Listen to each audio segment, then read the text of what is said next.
Vinod sir నమస్కారం అండి. నమస్కారం అండి. మిమ్మల్ని మళ్ళీ 15 ఏళ్ల తర్వాత కలవడం చాలా సంతోషంగా ఉంది సార్. యాహ్! మిమ్మల్ని చూస్తూనే ఉంటాం టీవీలలో. Thank you sir. కానీ అప్పుడు నేను ఫస్ట్ ఇంటర్వ్యూ మీరు తీసుకున్నప్పుడు మేడంది మీది ఫ్యామిలీ ఇంటర్వ్యూ. పిల్లలు ఇంత చిన్న చిన్నవాళ్ళు. అవును. ఇప్పుడు ఏం చేస్తున్నారు సార్ రైట్ నౌ? పెద్దవాడు ఎండి జనరల్ మెడిసిన్ చేశాడు.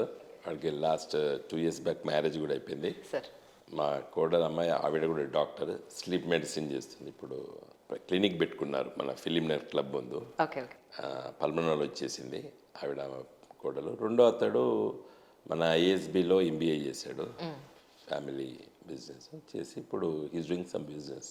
కానీ మీరు అప్పటికి ఇప్పటికీ అదే కామ్నెస్, అదే చక్కటి స్మైలు, అదే ఎనర్జీ. ఏంటి సార్ రహస్యం చెప్పండి మాకు. Thank you. అంటే నేను పెద్ద టెన్షన్ పెట్టుకోనండి.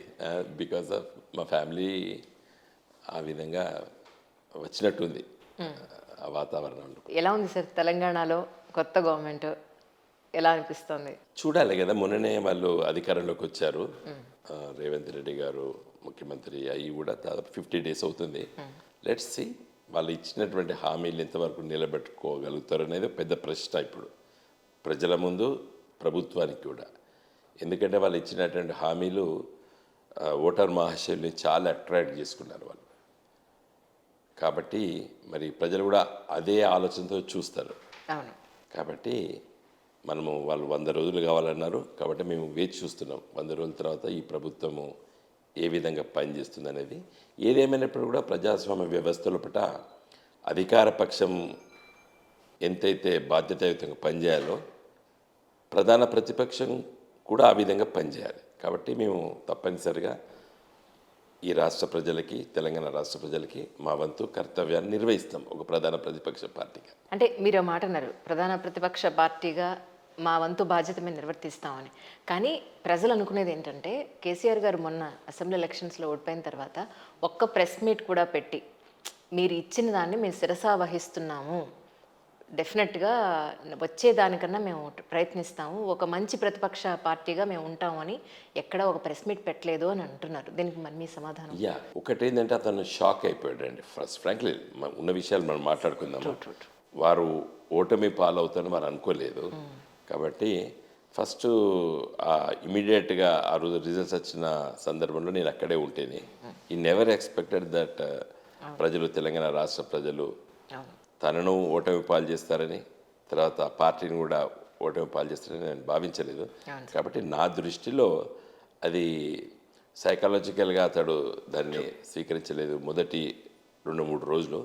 తర్వాత మీకు తెలుసు దురదృష్టవశాత్తు మరి ఇంజురీ కావడం వల్ల కూడా ఫర్ ది లాస్ట్ 1.5 month అతను ఇంట్లోనే హాస్పిటల్ ఇంట్లో ఉన్నారు. తప్పనిసరిగా రేపు 1st February నాడు ప్రమాణ స్వీకారం చేస్తారు. మళ్ళీ ప్రజాక్షేత్రంలో ఉంటారు. సరైనటువంటి రీతిలో కూడా బాధ్యతాయుతంగా పనిచేయడానికి సిద్ధంగా ఉండాలని చెప్పి కూడా మాలాంటి వాళ్ళకు చెప్పడం జరిగింది. యాక్చువల్లీ ఎస్పెషల్లీ మీరు మన కేసీఆర్ గారితో చాలా క్లోజ్గా అసోసియేట్ అయి ఉన్నారు ఫ్రమ్ ద బిగినింగ్ నుంచి. మీ వరకు మొన్న అసెంబ్లీ ఎలక్షన్స్లో ఇంత ఓటమి పాలవడానికి కారణాలు ఏంటి అనేది మీకు మీరు రెక్టిఫై చేసుకున్న పాయింట్స్ అంటే ఏం చెప్తారు సార్?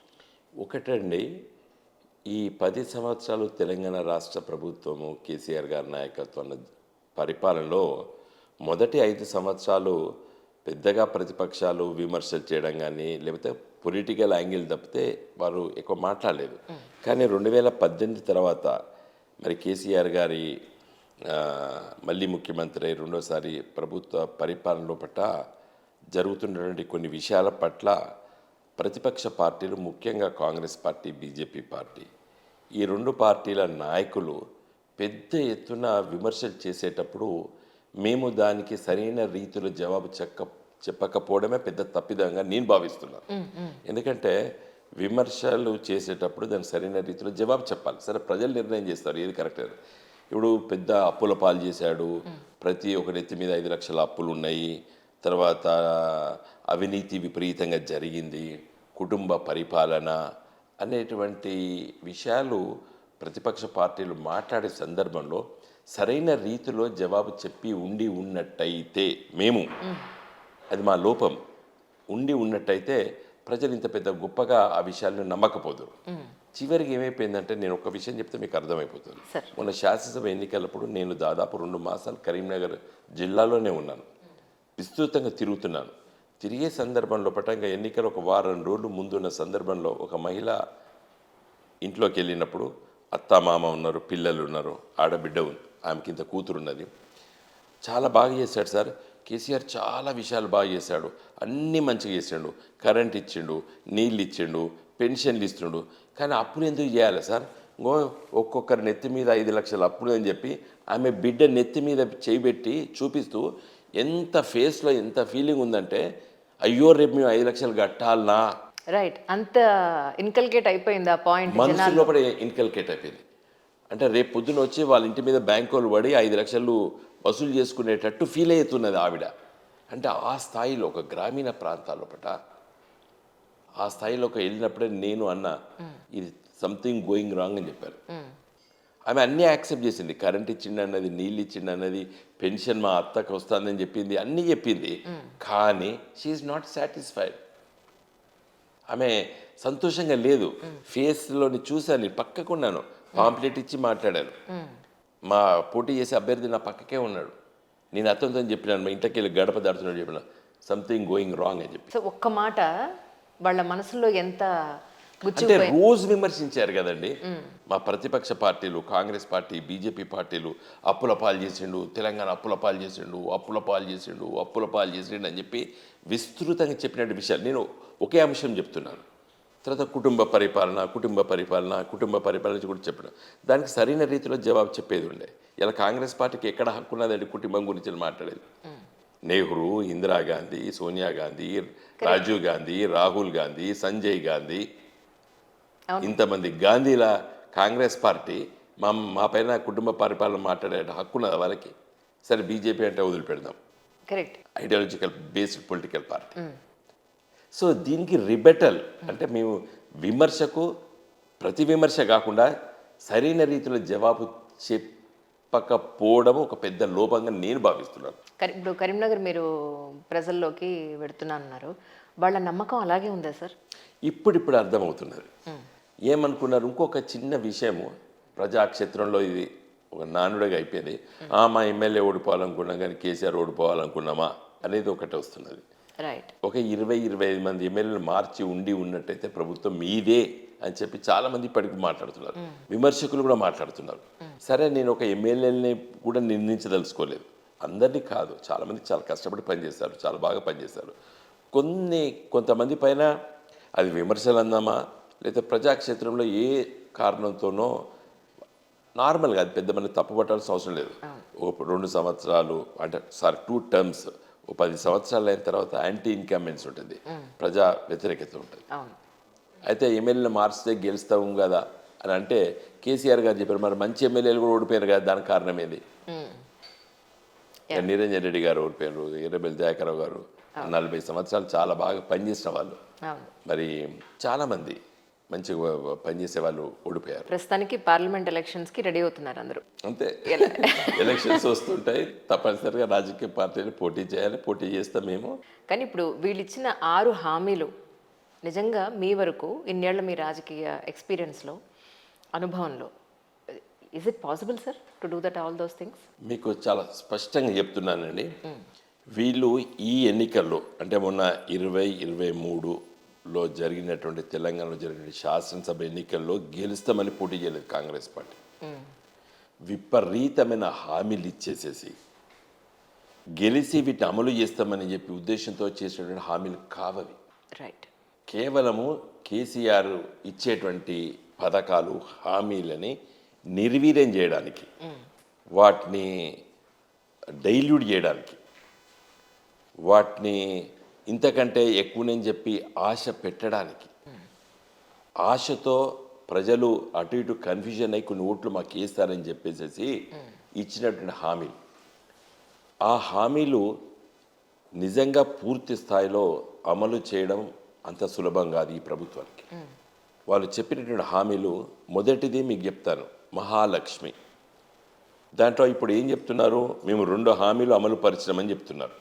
చాలా తప్పు. మహాలక్ష్మిలో ఒక పార్ట్ మాత్రమే అమలు చేశారు, ఫ్రీ బస్. మహాలక్ష్మిలో 3 ఉన్నాయి. ఫ్రీ బస్, 500 రూపాయలకు సిలిండరు, మూడోది ప్రతి స్త్రీకి 2,500 రూపాయలు పెన్షన్. ఓకే. సో ఈ మూడు కలిసి మహాలక్ష్మి. మూడిట్లో వాళ్ళు ఫ్రీ బస్ ఒకటి ఇచ్చేసి ఒక గ్యారంటీ అమలు చేసామని చెప్తున్నారు. మేజర్ పోర్షన్ అంటే 33% ఆఫ్ వన్ హామీ, 33% అమలు చేశారు మొదటి హామీలో. ఇంకా రెండు ఉన్నాయి. అవును. పార్ట్ బి, పార్ట్ సి ఉంది. పార్ట్ బి 500 రూపాయలు సిలిండర్ అమలు చేస్తామని అంటున్నారు ఈ మాసంలో, చూద్దాం. పార్ట్ సి అతి ముఖ్యమైనది, 2,500 రూపాయలు ప్రతి స్త్రీకి. తెలంగాణ రాష్ట్రంలో 4 కోట్ల జనాభా ఉన్నారంటే 1,95,00,000 మంది మహిళల్లో. సరే, దాంట్లో ఇలీట్ సెక్షన్స్, డబ్బున్న వాళ్ళు, లేకపోతే తెల్ల కార్డులు లేని వాళ్ళు, ఎస్. వాళ్ళు ఆ కారణం పెట్టినా తీసేసినా కూడా వాళ్ళు ఇచ్చిన హామీ మాత్రం అందరికి ఇస్తామని చెప్పారు. అవును. మీకుతో పాటు మా ఆవిడతో పాటు అందరికి ఇస్తామని చెప్పారు. ఎప్పటి నుంచి వచ్చే అవకాశం ఉంది సార్? దాంట్లో వాళ్ళు ఏం కండిషన్ పెట్టలేదు ఎలక్షన్లప్పుడు. ఒక పాల బిల్ అన్నా పెడుతుంది అట్లీస్ట్ మాకు. అదే అంటున్నాను, వాళ్ళు ఏం చెప్పలేదు. అడగదలుచుకుంటే అడగచ్చు. ఎస్. కానీ పోనీ నేను అంటున్నాను, సరే బీపీఎల్ ఫ్యామిలీస్ అని కన్ఫైన్ అయినా కూడా చాలా population, not less than 1 crore. ఒక ఇంట్లో అత్త ఉంటుంది, అత్త ఉంటుంది, ముసలావిడ, అవును. ఈవిడకు 2 కోడళ్ళు ఉండొచ్చు, లేదా మనవరాలు కూడా ఉండొచ్చు. వీళ్ళందరికీ ఇవ్వాలి, ఇస్తామని చెప్పారు వాళ్ళు. మరి ఇప్పుడు ఏం చేయబోతున్నారు? ఫర్ ఎగ్జాంపుల్, 2 తోటి కోడలు ఉంటారు, లేదా మా తెలంగాణలో యారాన్లు అంటారు. అవును. 2 ఉంటారు, ఒకడికే ఇస్తారనుకోండి, పెద్ద ఆవిడకి ఇస్తావా, చిన్న ఆవిడకి ఇస్తావా? మొన్న ఎలక్షన్స్కి అదే అంది సార్. వీళ్ళు నమ్మరు, నాకు ఇంత ఇచ్చారు, మా చిన్న కోడలకి ఇచ్చారు, మా పెద్ద కోడలకి లేదని మొత్తం ముగ్గురు కలిసి అత్త కోడలు కలిసి కొట్టుకున్నారంట వాళ్ళు. ఇప్పుడు ఇది చాలా పెద్ద ఇష్యూ అవుతుంది. 2 అన్నదమ్ములు ఉంటారు, 2 అన్నదమ్ములకు భార్య, ఎవరి భార్య వారికి ఉంటారు. అవును. మా బావగారు డబ్బులు సంపాదిస్తాడు, ఆయనకి ఎందుకు నాకు కావాలి, చిన్న ఆవిడ ఉంటుంది. మా ఆయనకు వచ్చింది నాకు వచ్చిందని ఆవిడ అంటుంది. సో ఇవన్నీ ఇష్యూస్ అవును. ఆలోచన చేయకుండా వాళ్ళు ఈ ప్రకటనలు చేశారు.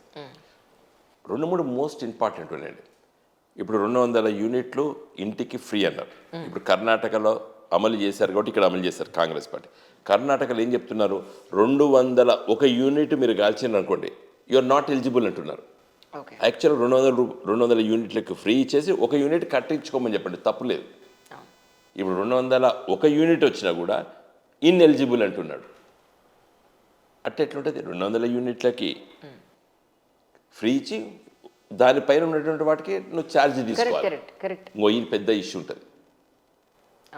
తర్వాత రైతుకి ఎంఎస్పి మీద, మినిమం సపోర్ట్ ప్రైస్ మీద 500 రూపాయలు క్వింటాల్కి ఇస్తారు. మరి తెలంగాణ ఇవాళ నెంబర్ 1 రాష్ట్రం ప్యాడీ ప్రొక్యూర్మెంట్లో పడ, ప్యాడీ ప్రొడక్షన్లో పడ. ఇప్పుడు మార్చ్ ఎండింగ్, ఏప్రిల్లో కోతలకు వస్తాయి. వాళ్ళందరూ డిమాండ్ చేస్తారు. ఎంఎస్పితో కొన్నాం మేము, ఎంఎస్పికి అడిషనల్ 500 రూపీస్ ఇస్తాను. 2 లక్షల రూపాయలు రుణమాఫీ అన్నాడు. మీరు కట్టకండి అని చెప్పాడు రేవంత్ రెడ్డి గారు. డిసెంబర్ 9 నాడు నేను ప్రమాణ స్వీకారం చేస్తున్నాను, మీరు ఆ రోజు అందరికీ మాఫీ చేస్తా అన్నాడు. ఇప్పటివరకు జీవో ఇవ్వలేదు. నేను ఒకటే అడుగుతున్నాను, ఈ 6 గ్యారెంటీల మీద మీరు ఫస్ట్ జీవోలు ఇష్యూ చేయండి. ఈ ఎలక్షన్ నోటిఫికేషన్ పేరిట దీన్ని వాయిదా వేయడానికి ప్రయత్నం చేస్తున్నాడు రేవంత్ రెడ్డి గారు. ఎలక్షన్ నోటిఫికేషన్ రాకముందు నీ చిత్తశుద్ధి ఉన్నట్టయితే మీ ప్రభుత్వానికి జీవోస్ ఇష్యూ చేయండి, అప్పుడు అమలు చేయొచ్చు ఎలక్షన్ టైంలో. అదే మేము డిమాండ్ చేయదలుచుకున్నాం. ఇలా నాట్లు వేశారు తెలంగాణలో పడ్డ వరి నాట్లు పడ్డాయి మొత్తం. కానీ వరి నాట్లు పడ్డ తర్వాత వారం 15-20 రోజులకి యూరియా జల్లాలి. గత 10 సంవత్సరాల నుండి తెలంగాణ రాష్ట్ర ప్రభుత్వం వచ్చిన తర్వాత రైతు బంధు, రైతు నాటు వేసుకోక ముందే మేము డబ్బులు ఇచ్చేవాళ్ళం. ఎందుకంటే ఆ ట్రాక్టర్ ఖర్చో, దున్నే ఖర్చో, లేదా మొదటిగా యూరియా జల్లాలి, తర్వాత డిఏపి జల్లాలి, వీటికి డబ్బులు ఇచ్చాయి. ఇప్పుడు రైతులు నాట్లు వేసుకున్నారు, ఎండిపోతున్నాయి. లేదా అప్పుల కోసం చుట్టుపక్కల ఉన్నటువంటి రైతుల దగ్గరికి వెళ్తున్నారు. ఇవన్నీ రైతు భరోసా అని పేరు పెట్టాం. మేము రైతు బంధు అని మేము పెడితే రైతు భరోసా అని నామకరణం చేశాడు ఆయన. నేను దావోస్లో రైతు భరోసా ఇస్తున్నామని చెప్పిండు. Rythu Bharosa means 15,000 per acre. Rythu Bandhu 10,000 rupees per acre మేము ఇచ్చాం. ఇవాళ నిన్న మొన్న 2 ఎకరాల వరకు ఇచ్చిన అంటున్నాడు. అది రైతు బంధు అమౌంట్ మాత్రమే 10,000 రూపాయలు సంవత్సరానికి, 5,000 పర్ ఎకర్. మరి 7,500 చొప్పున ఇవ్వలేదు ఈ ప్రభుత్వం. రేపు యాసంగి వస్తుంది. ఐ మీన్ టు సే ఇప్పుడు రబీ, అవును సార్, ఇప్పుడు నాట్లు ఇప్పుడు వేసుకున్నాం, రాలేదు. తర్వాత మళ్ళీ వర్షాకాలం వస్తుంది. మేము మే చివరి రోజు మేము డబ్బులు ఇచ్చేది రైతు బంధు. నువ్వు రైతు భరోసా 7,500 చొప్పున ఇవ్వాలి ఎకరానికి. కాబట్టి ఇంకా చాలా విషయాలున్నాయి, ఒకటి కాదు రెండు కాదు. ఆ పథకాలు 6 గ్యారెంటీ లోపట ఒక 13 హామీలు ఉన్నాయండి. 6 గ్యారెంటీలు కాదు, 13 హామీలు. ఏది సార్? అదే ఒక్కొక్కటి. మన మహాలక్ష్మిని ఎగ్జాంపుల్ చెప్పాను. మహాలక్ష్మి లోపల ఒకటి ఇచ్చేసి ఒక గ్యారెంటీ అమలు చేస్తూ ఉంటాడు, ఫ్రీ బస్ ఇచ్చేసి ఒక గ్యారెంటీ ఉన్నాడు. కాదు, దాంట్లో ఇట్స్ ఓన్లీ 1/3. ద రిమైనింగ్ 2 ఉన్నాయి. అట్లని మీకు ప్రతి ఒక్క హామీ లోపల 2-3 కలిసి ఒక ప్యాకేజ్ లాగా చేశారు. సో ఆల్ టుగెదర్ 6 హామీలు కాదు, 6 గ్యారెంటీ లోపల 13 హామీలు ఉన్నాయి. మరి 13 ఎప్పుడు అమలు చేస్తాడు? చేయాలి, మేము చేయాలని కోరుకుంటున్నాము. అదే సార్, ఈ రాష్ట్రాన్ని మరి మేము బంగారు పల్లెలో పెట్టించిన వాళ్ళకి, వాళ్ళు అప్పుల పాలంటున్నారు. దానికి చాలా డీటెయిల్స్ మీకు చెప్తాం. చెప్పినాను కూడా, నేను ఇదివరకే చెప్పాను. రేవంత్ రెడ్డి గారు మాట అన్నారు ఇలా ఫస్ట్ ప్రెస్ మీట్లోనే. ఆయన చెప్పింది ఏంటి అంటే, లంక బిందులు ఉంటాయని అనుకున్నాము, అన్ని ఖాళీ బిందులు ఉన్నాయి, వాళ్ళు బంగారు పళ్ళెల్లో పెట్టామంటున్నారు. కానీ మొత్తం శ్వేతపత్రం చూసినట్టయితే మొత్తం అంత లోటు బడ్జెటే ఉంది. 6 లక్షల కోట్ల రూపాయల చిల్లర ఎంతో మొత్తం రాష్ట్రం నష్టంలో ఉంది అని చెప్పని. మరి మీరు దీని గురించి ఏమంటారు సార్? చాలా స్పష్టంగా చెప్పాను. నేను తెల్లారి బంగారు పల్లెల్లో మీకు ఇచ్చామని చెప్పింది నేనే. ఫస్ట్ ప్రెస్ మీట్ 3వ తారీఖు నాడు ప్రభుత్వం ఏర్పడేది, 5వ తారీఖు నేనే చెప్పాను. నేను దానికి స్పష్టంగా చెప్పగలుగుతాను నేను. ఎందుకంటే ఈరోజు తెలంగాణ రాష్ట్ర ప్రజలు కట్టేటువంటి పన్నులు GSDP, gross state domestic product.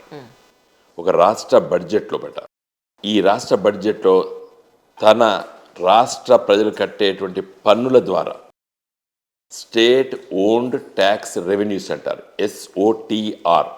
అంటే ఈ రాష్ట్రంలో వచ్చేటువంటి ఆదాయము రాష్ట్ర బడ్జెట్లో శాతం చూస్తే 84.6%. భారతదేశంలో Telangana number 1.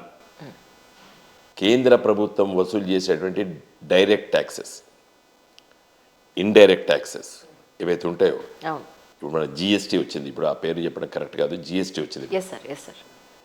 Goods and services tax వచ్చింది. తర్వాత ఇన్కమ్ ట్యాక్స్ ఒకటి. ఈ 2 కేంద్ర ప్రభుత్వం దగ్గరికి వచ్చిన తర్వాత కేంద్ర ప్రభుత్వం ఒక్కొక్క రాష్ట్రంలో ఉన్నటువంటి జనాభా నిష్పత్తి బట్టి, ఆ రాష్ట్రంలో ఉన్నటువంటి సామాజిక ఆర్థిక పరిస్థితులను బట్టి ఫైనాన్స్ కమిషన్ ప్రతి 5 సంవత్సరాలకి ఏ విధంగా డివల్యూషన్ చేయాలి, కేంద్ర ప్రభుత్వం వసూలు చేసేటువంటి డబ్బును రాష్ట్రాలకు ఏ విధంగా పంచాలని చెప్పేసి మన రాజ్యాంగం ఏం చెప్తుంది? ప్రతి 5 సంవత్సరాలకు ఒక ఫైనాన్స్ కమిషన్ వేస్తుంది. ఆ ఫైనాన్స్ కమిషన్ ఇచ్చే రిపోర్ట్ ప్రకారంగా వచ్చినటువంటి డబ్బు ఆ రాష్ట్రాలకు ఆ విధంగా పంపకాలు చేస్తారు. Uttar Pradesh, Bihar, Madhya Pradesh, Jharkhand, west Bengal, northern states లోపల మెజారిటీ స్టేట్స్ కేంద్ర ప్రభుత్వం ఇచ్చేటువంటి డివల్యూషన్ ఫండ్స్ మీద ఆధారపడి వాళ్ళ బడ్జెట్లు తయారు చేసుకుంటారు. తెలంగాణ రాష్ట్ర ప్రభుత్వము కేవలము 100లో 84% మన రాష్ట్ర సొంత డబ్బులే ఎక్కువ ఉంటుంది, కేంద్ర ప్రభుత్వం వచ్చేటి తక్కువ ఉంటుంది. ఇన్కమ్ సోర్స్ ఎక్కువ ఉంది. ఎందుకంటే ఇన్కమ్ సోర్సెస్ తెలంగాణ రాష్ట్రంలో ఎక్కువ ఉన్నాయి. తెలంగాణ రాష్ట్ర ప్రజల బడ్జెట్ తెలంగాణ రాష్ట్ర ప్రజల వంతే ఎక్కువ ఉన్నది, వాళ్ళ షేర్ ఎక్కువ ఉన్నది. సో ఈ విధంగా చూసినప్పుడు నేను మీకు ఇవన్నీ కూడా అఫీషియల్గా కేంద్ర రాష్ట్ర ప్రభుత్వాలు, మన నీతి ఆయోగ్ లాంటి సంస్థలు ఇచ్చినటువంటి రిపోర్ట్స్ ఇవి. ఇదేదో నా సొంత ప్రింట్అవుట్స్ నా సొంత కవిత్వం కాదు ఇది. ఇప్పుడు మీకు SOTR గురించి చెప్పాను నేను. SOTRలో తెలంగాణ రాష్ట్ర ప్రభుత్వము 84.2%. మనకంటే ఎక్కువ ఉన్నది ఒకే ఒక రాష్ట్రం, అది హర్యానా రాష్ట్రం. 86.9% వాళ్ళ దగ్గర ఎక్కువ ఉన్నాయి. తర్వాత నెక్స్ట్ వచ్చేది మన రాష్ట్రమే, తర్వాత మిగతా రాష్ట్రాలు. ఇది ఆర్బీఐ ఇచ్చినటువంటి రిపోర్ట్. ఇది నా సొంత కవిత్వం కాదు, ఇది latest report, A study of budgets RBI. మొత్తము మేజర్ స్టేట్స్ 18 రాష్ట్రాలు మేజర్ స్టేట్స్లో ఉన్నటువంటి వివరాలు. హర్యానా, మహారాష్ట్ర, తెలంగాణ, తమిళనాడు, గుజరాత్, కర్ణాటక, కేరళ, పంజాబ్, ఏపీ, గోవా, రాజస్థాన్, వెస్ట్ బెంగాల్, మధ్యప్రదేశ్, ఛత్తీస్గఢ్, ఉత్తరప్రదేశ్, ఒరిస్సా, జార్ఖండ్, బీహార్, ఈ రాష్ట్రాలతో పోల్చి చూస్తే మనది ఇంత గొప్ప రాష్ట్రం. అది కేసీఆర్ ముఖ్యమంత్రి, రేవంత్ రెడ్డి ముఖ్యమంత్రి అనేది అప్రస్తుతం. ఇది రాష్ట్ర ప్రజల డబ్బులు ఇవి. Yes sir. Whomsoever he may be the chief minister. Telangana రాష్ట్ర ఇది ఎంత డెవలప్ అయిందండి, 10 సంవత్సరాలు డెవలప్ అయింది. మళ్ళీ అది కూడా చెప్తాను, నేను చెప్తాను. ఇది Reserve Bank of India report ఇది. రైట్. మీరు కూడా నెట్లోకి వెళ్ళి Reserve Bank of India state finances a study of budgets అనేటువంటి పుస్తకం నుండి నేను తీసుకొచ్చినటువంటి రిపోర్ట్ ఇది. Yes sir. Yes sir. తర్వాత మీకు ప్రపంచంలో చాలా పెద్ద సంస్థ ఫోర్బ్స్ ఇండియా లిమిటెడ్, వీళ్ళు debt to GDP ratio of Indian states in 2023, ఇది డెట్ ఉన్న జీడిపి రేషియో ఎట్లా ఉంటుంది, ఇది దీనిపైన. అందుకే రేవంత్ రెడ్డి గారు మంత్రులు మొదటి వారం రోజులు మాట్లాడారు బాకీ అప్పులు అని. ఇప్పుడు మాట్లాడతలేరు. ఇప్పుడు మాట్లాడమని చెప్పుండ్రి. ఆ 3-4 రోజులు మమ్మల్ని బదనాం చేయడానికి మాట్లాడారు. ఇప్పుడు మాట్లాడతాడా? మాట్లాడితే ఆయన పరువే పోతుంది. ఎందుకంటే he's at the helm of affairs. He can't speak lies. అబద్ధాలు చెప్పలేడు కదా. ఈ రాష్ట్రం 10 సంవత్సరాలు ఉత్త కాదండి ఇది, ఈ శ్రమ. ఇది debt to GDP ratio in Indian states తీస్తే మొత్తము శాతం ఎంత శాతం అంటే గ్రాస్ డొమెస్టిక్ ప్రోడక్ట్, ఈ రాష్ట్రంలో వచ్చినటువంటి సంపద ఉన్న అప్పుకు పోల్చి చూస్తే తెలంగాణ రాష్ట్రము అన్ని రాష్ట్రాలతో పోల్చి చూస్తే కిందికెళ్ళి 6ది, టాప్ 1 కాదు. అవుట్ ఆఫ్ 28 స్టేట్స్ తెలంగాణ కిందికెళ్ళి 6ది. తెలంగాణ కంటే ఛత్తీస్గఢ్, కర్ణాటక, మహారాష్ట్ర, గుజరాత్, ఒడిశా తక్కువ ఉంది రేషియో. తెలంగాణ ఈ విధంగా ఇవి కూడా పెద్ద తేడా ఏం లేదు. 23.8% మనము, ఛత్తీస్గఢ్ అంతే ఉంది, కర్ణాటక 23%, మహారాష్ట్ర 18%, గుజరాత్ 14%, ఒరిస్సా 13%. అంటే తెలంగాణ కంటే ఎక్కువ అప్పులు ఉన్నటువంటి రాష్ట్రాల జాబితా అరుణాచల్ ప్రదేశ్, పంజాబ్, నాగాలాండ్, మణిపూర్, మేఘాలయ, హిమాచల్ ప్రదేశ్, బీహార్, మిజోరాం, వెస్ట్ బెంగాల్, రాజస్థాన్, కేరళ, ఆంధ్రప్రదేశ్, గోవా, ఉత్తరప్రదేశ్, సిక్కిం, మధ్యప్రదేశ్, ఉత్తరాఖండ్, జార్ఖండ్, తమిళనాడు, హర్యానా, అస్సాం. ఇన్ని రాష్ట్రాలు తెలంగాణ కంటే ఎక్కువ అప్పుల పాలయ్యారు. అప్పుల పాలన కూడా అన్నాడండి. అప్పు తీసుకోవడంలో తప్పు లేదు. అప్పు దేని మీద ఖర్చు పెట్టిననేది important. It's all about development అంటారు. Only on infra. మేము ఖర్చు పెట్టింది అప్పులు తీసుకొచ్చి 3 మీదండి. Irrigation projects, power projects, mission Bhagiratha and mission Kakatiya, ఈ 4 పైన ఖర్చు పెట్టామండి. అప్పు తీసుకొచ్చి ప్రభుత్వ ఉద్యోగస్తులకు జీతాలు ఇవ్వలేదు, అప్పు తీసుకొచ్చి పెన్షన్లు ఇవ్వలేదు, అప్పు తీసుకొచ్చి సంక్షేమ పథకాలకు డబ్బు ఖర్చు పెట్టలేదు, అప్పు తీసుకొచ్చి రోజువారి ప్రభుత్వ పనులు రోడ్లు వేయడమో, స్కూల్ బిల్డింగ్లు కట్టడమో, కాలేజ్ బిల్డింగ్లు కట్టడమో, కలెక్టర్ ఆఫీసులు కట్టడమో వీటిపైన ఖర్చు పెట్టలేదు. మేము తీసుకొచ్చినటువంటి అప్పు కేవలము ఇరిగేషన్ ప్రాజెక్ట్స్కి, గోదావరి నది పైన, కృష్ణా నది పైన కట్టినటువంటి ప్రాజెక్టుల పైన, అది కాళేశ్వరం కావచ్చు, పాలమూరు ఎత్తిపోతల పథకం కావచ్చు, సీతారామ ప్రాజెక్టు ఖమ్మం జిల్లాలో కావచ్చు, వీటిపైన ఖర్చు పెట్టాం. పవర్ ప్రాజెక్ట్స్, కరెంటు ఉత్పత్తి కేంద్రాల గురించి మీకు చెప్తానండి, సవివరంగా తెలవాలి. ఇంత అప్పు చేసిండ్రు కరెంటు అదే 24/7 కరెంట్ ఇచ్చారు కానీ మొత్తం అంతా జనుకో అంత అప్పుల పాలు అయిపోయింది అనేది అంటున్నాను. మంచి వెరీ గుడ్ క్వశ్చన్ అండి. ఇప్పుడు అర్థమైంది వాళ్ళకి, అందుకే నోరు ఇప్పుతలేరు కదా. నేను ఆ లెక్క చెప్తా మీకు కరెంటు విషయంలో. కరెంటు ఉత్పత్తి కేంద్రాలు యాదాద్రి ప్రాజెక్టు, భద్రాద్రి ప్రాజెక్టు, ఈ ప్రాజెక్ట్స్ అన్నిటి కూడా పెద్ద ఎత్తున తెలంగాణ రాష్ట్రం వచ్చినప్పుడు 7,778 మెగావాట్ల ఉత్పత్తి కేంద్రాలు మాత్రమే తెలంగాణలో ఉండే. In spite of having coal reserves in Telangana only. బొగ్గు సమైక్య ఆంధ్రప్రదేశ్లో దొరికింది ఆదిలాబాదు, కరీంనగరు, వరంగల్, ఖమ్మం జిల్లాలో మాత్రమే బొగ్గున్నది. కానీ ప్రాజెక్టులు మాత్రము తెలంగాణలో కేవలం 7,778 మెగావాట్లు మాత్రమే సమైక్య ఆంధ్రప్రదేశ్లో కట్టారు. ఇలా 26,000 మెగావాట్ల ఉత్పత్తి కేంద్రాలు తెలంగాణలో నిర్మించబడ్డాయి. రైట్. 19,000 మెగావాట్లు ఇప్పుడు ఉత్పత్తి అయి తెలంగాణకు ఇలా కరెంటు సప్లై చేస్తున్నాయి. ఇంకొక 6,800 మెగావాట్లు ఇప్పుడు కంప్లీట్ స్టేజ్లు ఉన్నాయి. యాదాద్రి ప్రాజెక్టు, భద్రాద్రి ప్రాజెక్టు, తర్వాత సింగరేణి కాలరీస్ సెకండ్ ఫేజ్. అంటే కరెంటు ఉత్పత్తి కేంద్రాలు తెలంగాణ రాష్ట్రంలో తన సొంత కరెంటు ఉత్పత్తి కేంద్రాలు నిర్మించుకున్నది. And Telangana already surplus state అయింది. కరెంటు మేము వేరే రాష్ట్రాలకు అమ్ముకున్నాం ఓ 2-3 మాసాలు. ఆ స్థాయికి తీసుకొచ్చినాం తెలంగాణ. 6,000 మెగావాట్లు ఓన్లీ సోలార్ పవర్ అండి. దేశంలో ఏ రాష్ట్రంలో లేదు. ఎందుకంటే తెలంగాణ లోపల ఒక మంచి మనం ఏమంటాం ట్రాపికల్ రీజియన్లో ఉంది తెలంగాణ. డెక్కన్ పీఠభూమి. ఒక 8-9 మాసాలు సూర్య రశ్మి ఉంటుంది తెలంగాణ. వర్షాకాలము, చలికాలం ఇంకా సోలార్ సిస్టమ్ 6,000 మెగావాట్ మొత్తం కంట్రీలో నెంబర్ 1 తెలంగాణ. 6,000 మెగావాట్స్ ఉత్పత్తి కేంద్రాలు ఇలా తెలంగాణలో ఉన్నాయి. అంటే ద చీపెస్ట్ పవర్ జనరేషన్ ఇవాళ. అందుకోసమే అండి హైదరాబాదులో ఇవాళ 3 షిఫ్ట్లు నడుస్తున్నాయి ఇండస్ట్రీస్.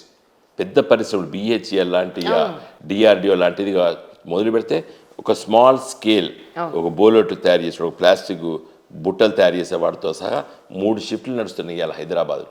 కారణం ఏంటంటే పవర్ సప్లై ఉంది. ఇవాళ జనరేటర్లు ఎక్కడ లేవు. ఇవాళ ఏ ఫ్యాక్టరీలో డీజిల్ జనరేటర్స్ పనిచేస్తలేవు. మన ఇండ్లలో అయితే ఇన్వర్టర్లు, కన్వర్టర్లు మాయమైపోయినాయి. ఏ ఇంట్లో ఇప్పుడు మీ ఫ్లాట్లో ఉందా? ఉంది, కానీ కరెంట్ పోవట్లేదు సార్. మా వాడు నీళ్లు పోయడానికి అప్పుడప్పుడు వస్తూ ఉంటాడు. మేడం ఏం పెద్ద వాడలేదు అనుకుంటా కదండి అంటాడు. అదే అంటాడు. That's true. ఆ స్థాయికి తీసుకొచ్చినాం.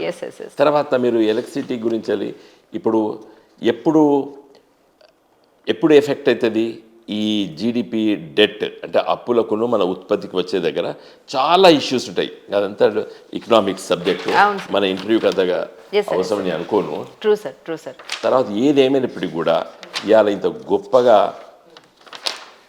కానీ సార్ కేసీఆర్ గారు ఆయన కాన్స్టిట్యున్సీని ఏ నమ్మకంతో మీకు మీరు చేయండి ఇక్కడి నుంచి అని చెప్పని మీకు ఇచ్చారంటే ఏం చెప్తారు సార్? ఒకటి నేను ఈ ఎలక్ట్రిసిటీ చెప్పి ముగిస్తానమ్మా. అలాగే సార్. తెలంగాణ రాష్ట్రం వచ్చే రోజు నేను ఇంతకుముందు చెప్పినట్టు ఉత్పత్తి కేంద్రాలు ఇప్పుడు ఎంత పెరిగిందని చెప్పేశారు సార్.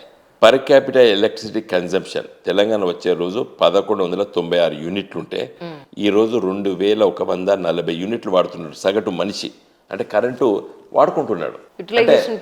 కారణం ఏంది అంటే మన ఫైనాన్షియల్గా ఎకనామిక్గా డెవలప్ అయింది కాబట్టి. తర్వాత మీకు డబ్బులు అప్పులు చేశారు కరెంటు అని చెప్పి మొదటి రోజు మాట్లాడారు. ఈయన ప్రభాకర్ రావు ఎడువేండు అని ఏదో రేవంత్ రెడ్డి గారు హుకుం జారీ చేసినట్టు, ఆయనకు చెప్తే ఆయన రానట్టు, ఆయన ఏదో దేశం విడిచిపోతున్నట్టు. అంటే ఎంత దుర్మార్గంగా పత్రికలు రాసినాయండి. ప్రభాకర్ రావు ఆయన ఒక మంచి ఆఫీసర్, తెలంగాణ బిడ్డ. ఆయన రిటైర్ అయిన మనవరాళ్ళు అమెరికాలో పోతా అన్నప్పుడు కూడా కేసీఆర్ వారిని ఇక్కడ పెట్టి పని చేయించాడు. కారణం ఏంటంటే కొంత టెక్నికల్ హ్యాండ్స్ తెలిసినవాడు, కొంత ఉపయోగపడతాడని చెప్పారు. కాబట్టి మీరు ఒక్కటే చూడండి, సమైక్య ఆంధ్రప్రదేశ్లో తెలంగాణ లోపల 400 kV సబ్స్టేషన్స్ 6 ఉండేనండి. ఇలా 25 సబ్స్టేషన్స్. అంటే పెద్ద అంటే 400 kV అంటే మొత్తం తెలంగాణ ప్రాంతంలో 6 ఉండే. అంటే పెద్ద అంటే డైరెక్ట్ జనరేటింగ్ ఏది కరెంటు ఎక్కడైతే ఉత్పత్తి అవుతుందో అక్కడి నుంచి డైరెక్ట్గా 400 kVకి రావాలి. డైరెక్ట్గా కరెంటు పవర్ జనరేషన్ అయిన తర్వాత దాన్ని మనం కరెంటు పెడితే ఎగిరిపోతుంది. అంటే అంత పవర్ఫుల్ వచ్చి మన 400 kV నుండి 220 kVకి మార్చాలి పవర్ని. అంటే రెడ్యూస్ చేసుకుంటూ పోవాలి. 400 kV సబ్స్టేషన్స్ 6 ఉంటే ఇలా 25 కట్టామండి. ఇలా తీసుకొచ్చిన అప్పు ఇది ఇన్వెస్ట్మెంటా? తెలంగాణ ప్రజలకి ఇలా 25 సబ్స్టేషన్ 6 నుండి 25 కట్టాం. ఒక్కొక్కటి 100 కోట్లలో ఉంటుంది అది. తర్వాత 220 kV సబ్స్టేషన్స్ 51 ఉంటే 103 కట్టినామండి. అంటే డబుల్. 132 kV సబ్స్టేషన్స్ 176 ఉంటే ఇలా 250 కట్టినామండి. 33 కేవీ సబ్స్టేషన్స్ 2138 ఉంటే 3200 అండి. అందుకే సార్ ఇప్పుడు ప్రతి 2 గ్రామాలకి ఒక సబ్స్టేషన్ ఉందండి. పాత రోజుల్లో రైతులు సబ్స్టేషన్ లేక ధర్నాలు చేద్దరు. అవును, పవర్ పాయింట్ ఆఫ్ వ్యూలో. ఇవాళ మీరు చూడండి 33 కేవీ సబ్స్టేషన్స్ 2138 ఉండే తెలంగాణ వచ్చినప్పుడు. ఇవాళ దాదాపు ఒక 1000 పెంచినామండి. True sir. మోటార్ కనెక్షన్స్ 19 లక్షలు ఉంటే 28 లక్షలు పెంచినాం. దీని మీద ఈ కాంగ్రెస్ వాళ్ళకి అర్థం కాక ఇంకో చూసావా కరెంటు మోటార్లు 19 లక్షలు ఉంటే ఇప్పుడు 28 లక్షలు 10 లక్షలు పెరిగినే ఉన్నాడు. ఎందుకు పెరిగినా వీళ్ళకి తెలివి తక్కువలకు తెలియదు. ఎందుకు పెరిగినాయి అంటే కరెంటు ఫ్రీ. తర్వాత తెలంగాణలో వెట్ ఇరిగేషన్ అంటే చెరువు కుంటల కిందనే వ్యవసాయం చేస్తారు. ఏది ప్యాడీ కల్టివేషన్. ఇలా తెలంగాణ రైతులు కరెంటు ఉన్నాయి నీళ్లు ఉన్నాయని చెప్పేసేసి బావిలు కొత్తగా దోకొని మోటార్లు పెట్టుకున్నారు. ఎందుకంటే కరెంటు ఫ్రీ కాబట్టి. ఒక చెరువులో నీళ్లు ఉన్నాయి కాబట్టి నీళ్లు ఇనికి భూగర్భ జలాలు పెరిగినాయి కాబట్టి ఒక చెరువుకు ఒక 3 కిలోమీటర్ల దూరం ఉన్నటువంటి భూములలో కూడా రైతు మోటారు బావి దూకొని లేదా బోర్ వేసుకొని మోటార్ పెట్టుకొని వెట్ ఇరిగేషన్ చేస్తున్నాడు. True true. సో వాళ్ళకి అర్థం కాలేదు. మొదటి రోజు ఇది చూసి ఏదో రివ్యూ మీటింగ్లో చూసి 19 లక్షల కరెంటు కనెక్షన్ అంటే ఇప్పుడు 28 లక్షలు చేసిండు, రైతులను ఎంత నాశనం చేసిండని చెప్పి మాట్లాడిన ఒక మంత్రి. ఆ మంత్రికి అర్థం కాదు కదా, ఒక చెరువు కట్ట కింద ఉన్నటువంటి పొలాలకి మోటార్లు ఉండవు, ఎందుకంటే చెరువులకి నీళ్ళు వస్తాయి. కానీ 3 కిలోమీటర్ల దూరం ఉన్నటువంటి భూమిలో బోర్ వేసుకొని ఫ్రీ కరెంట్ ఉన్నది కాబట్టి అక్కడ అతను వడ్లు పండించాడు. సో ఆ విధంగా పెరిగినవి. తర్వాత హై టెన్షన్ వైర్స్ అండి, 11,607 కిలోమీటర్ల హై టెన్షన్ వైర్స్ ఉంటే ఇలా 1,83,000 కిలోమీటర్ల పొడుగు ఉన్నటువంటి హై టెన్షన్. ఇది కాదంటారండి. ఇది ఏ మంత్రి అయినా కానీ, రేవంత్ రెడ్డి గారి మంత్రివర్గంలో ఏ మంత్రి అయినా దీన్ని కాదంటాడా? 11,000 నుంచి 1,83,000 కరెంటు తీగలు గుంజితే అది ఎక్కడి ఊడిపడితే డబ్బులతోనే కదా, డబ్బులు కావాలి కదా. Power finance corporation, rural electrification corporation అనేది ప్రభుత్వ రంగ సంస్థలు, కేంద్ర ప్రభుత్వ సంస్థలు అవి. వాటి దగ్గరికి వెళ్ళి అప్పడిగిన వాళ్ళు ఇచ్చారు. అండ్ పవర్ ఫైనాన్స్ కార్పొరేషన్ కేవలము ఎలక్ట్రిసిటీ వైర్లకు, మోటార్లకి, లేకపోతే మన సబ్స్టేషన్స్కి ఇస్తాయి. అదే సార్ మీరు చెప్పినట్టు వాళ్ళు ఒక ఎలిగేషన్ పెట్టినప్పుడు దానికి తగ్గ సమాధానం ఇదిగోండి ఇవి లెక్కలు, ఇవి మేము చేసిన పని అని చెప్పకపోవడం వల్ల మేము ఓడిపోయినామమ్మా అని చెప్తాను. ఇది మొదలు చెప్పను, ఇప్పుడు కాదు. ఇప్పుడు ఇలాంటి ఇంటర్వ్యూలు నేను ఒక 5 ఏళ్ల కింద ఇయ్యను ఉంటుంది. మాది కూడా తప్పు అని చెప్తున్నా కదా. మేము ఇంత వివరంగా ప్రజలకు చెప్పకపోవడమే మా తప్పు. ప్రజలకు తెలియదు, అది పాపం తెలుసు, కానీ మేము వివరించి చెప్పలేదు. మీ ఊర్లో సబ్స్టేషన్ ఉందా లేదా అని నేను పోయి అడుగుతుంది కాదంటాడా? కళ్ళ ముందు ప్రూఫ్ ఉంటుంది కదా. ఇప్పుడు 3 గ్రామాలకు ఒక సబ్స్టేషన్ వచ్చిందండి. ఇలా ఒక్క ట్రాన్స్ఫార్మర్ కాలిపోతలేదు. ఎందుకు కాలిపోతలేదు? రైతులకు చెప్పవలసిన బాధ్యత మా మీద ఉండే. మేము సవివరంగా చెప్పలేదు, చెప్పినాం ఏదో ప్రెస్ స్టేట్మెంట్ల ద్వారా కాదు కదా. అందుకే ప్రజలు వాళ్ళు చెప్పిన అబద్ధాలను నమ్మినారు. తర్వాత ఇంకా మీకు ఇంక ఇదంతా లెక్క ఉన్నది లేండి. మిషన్ భగీరథ ఎన్ని కిలోమీటర్ దూరం. ఇప్పుడు కాళేశ్వరం ప్రాజెక్టు 80,000 కోట్ల దాకా ఏదో ఖర్చు రోజువారీ మారుతా అంటలేండి, అటు ఇటు. 204 కిలోమీటర్ టన్నల్స్ అండి. భూమిలో సొరంగాలు తవ్వింది 204 కిలోమీటర్ తవ్వినామండి. ఎట్లా తవ్వుతారండి? పైసలు తీయకపోతే ఎట్లా తవ్వుతారు? 2-3 కిలోమీటర్ల లోతున టన్నల్స్ తవ్వి సబ్స్టేషన్లు కట్టినాం కింద భూమిలో. లక్ష్మీపూర్ పంప్ హౌస్ అని ఉన్నది, అక్కడ భూమిలో సొరంగంలో సబ్స్టేషన్ కట్టాం. ఒక ఊరే ఉన్నది, ఆడ క్వార్టర్స్ ఉన్నాయి భూమిలో. కానీ ఆ ప్రాజెక్ట్ అంతా బోగస్ అని చెప్పి మన సివిల్ సర్వెంట్ ఆకునూరు మురళి గారు కూడా మాట్లాడడం జరిగింది. ఎవరి ఇప్పుడు వ్యూ ఒక్కొక్కరి పైన ఒకరి కాస్ట్ బెనిఫిట్ రేషియో అని అంటారండి వాళ్ళు. అంటే నేను ఇంత ఖర్చు పెడితే ఎంత లాభం జరుగుతుంది అని అంటాడు. నేను అట్లా చూడను అంటే, నేను ఖర్చు పెట్టాలి లాభం కోసం చూడొద్దు. ప్రజలపై పెట్టేటువంటి డబ్బు, భారతదేశము ఇంత డెమోగ్రఫీ, ఇంత పాపులేషన్ అనేటువంటి దేశం ఏది లేదు ప్రపంచంలో, చైనా తర్వాత మనం. ఇక్కడ గ్రామీణ ప్రాంతాల్లో రైతులకు ఇచ్చేటువంటి సబ్సిడీలు, రైతులకు ఇచ్చేటువంటి వీటిని ఓ పెట్టుబడిగా చూడడము క్యాపిటలిజంలో అదొక అంశం. కానీ సంక్షేమ ప్రభుత్వాలు, వెల్ఫేర్ స్టేట్స్, నేను పెద్ద సోషలిజం కమ్యూనిజం గురించి మాట్లాడతలేదు.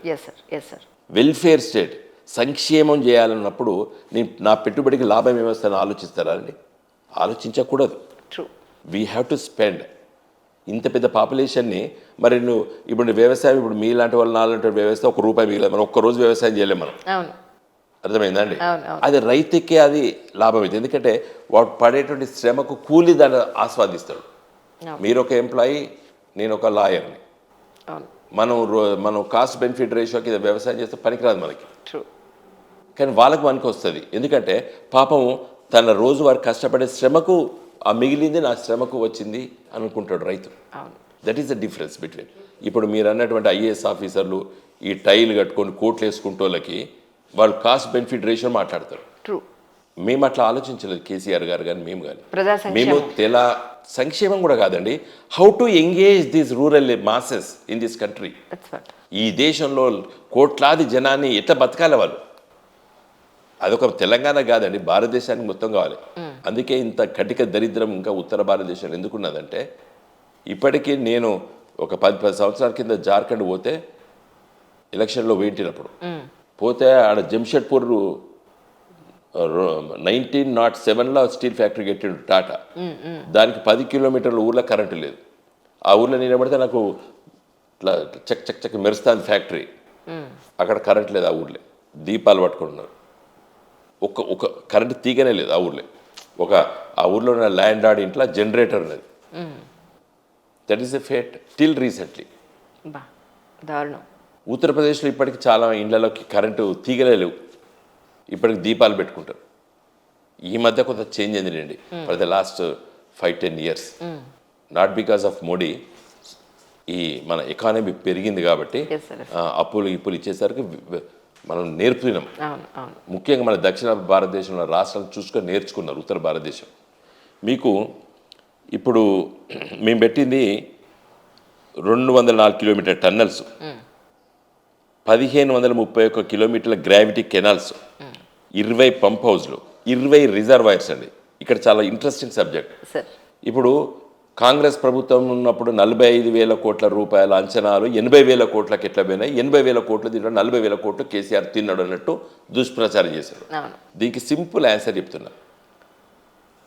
1 TMC నీళ్ళ రిజర్వాయర్ వాళ్ళు ఆలోచించారు.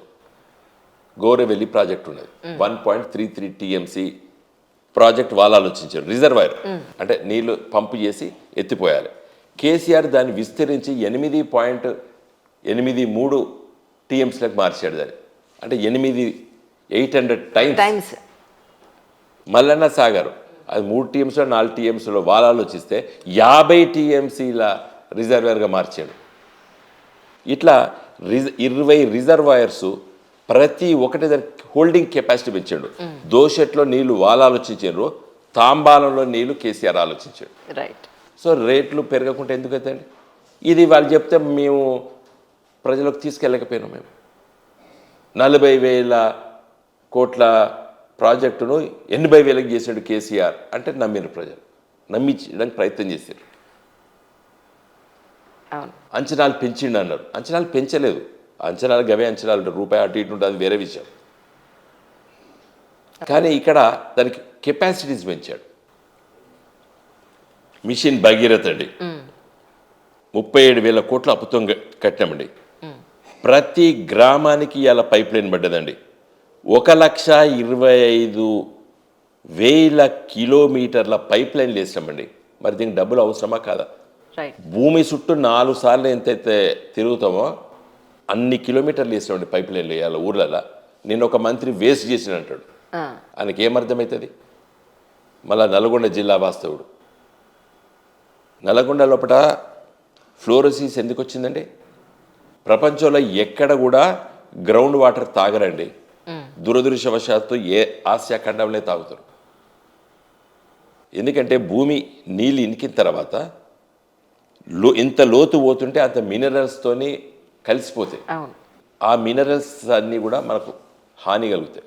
ఇవాళ గుండె నొప్పులు, కీళ్ళ నొప్పులు, ఈ ఏళ్ళలో నొప్పులు రావడం కారణం ఏంటంటే